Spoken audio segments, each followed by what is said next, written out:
So this is the Greenworks 40 volt hedge trimmer. I've just fixed this one, and this is an old one which we previously didn't fix, but now I've figured it out. The trigger stops going in fully. Now the other one didn't, it actually went more than this one, but inside here the fault is the little switch which presses off here, which I'll show you as I open it up.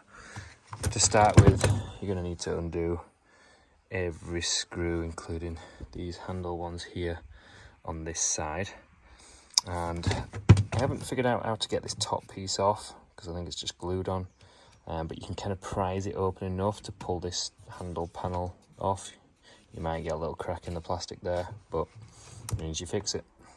And if you're like me, the only star bit you've got is a short stubby one and maybe an extender, which by no means fits in, then just find a flathead screwdriver that should pretty much get in there with a good bit of pressure. It gets the screws out, and then what I've done is just change up the normal posi drive screws so I can fit almost any screwdriver in there.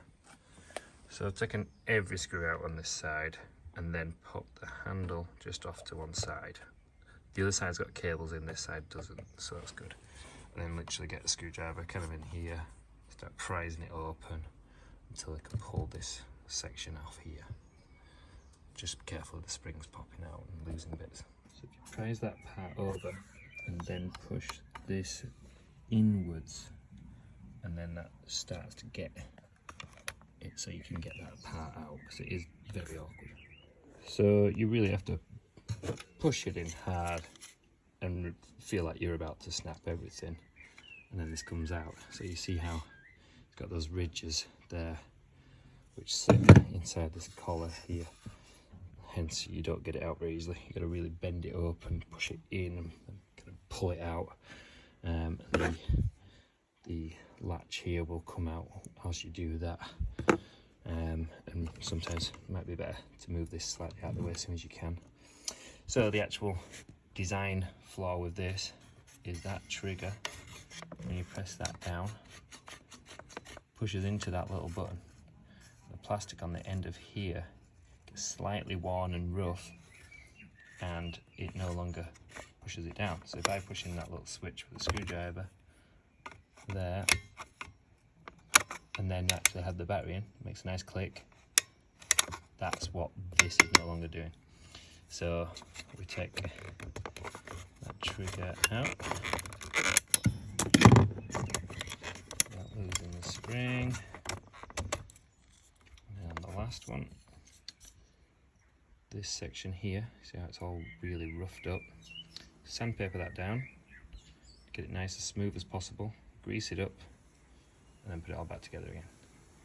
Obviously, before you put all the screws in, test that you've got it right. But that's what, just fixed the last one. That's what I'm going to do on this one now.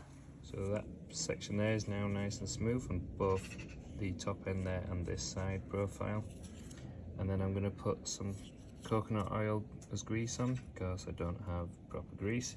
But obviously if you've got grease, chuck some on there, and then you've got to reassemble everything. Also maybe sand down some of the side here, you see how it etches into the plastic. It's also going to add quite a lot of friction to when you press the trigger. So this is the assembly of everything now. If you want to lose one of the safety mechanisms, you can actually just not put this part back in. So you've still got the trigger here as a safety. But that trigger now makes a nice click noise, moves freely, and will work when I put it all back together. And it really is a pain to get that bit back together, but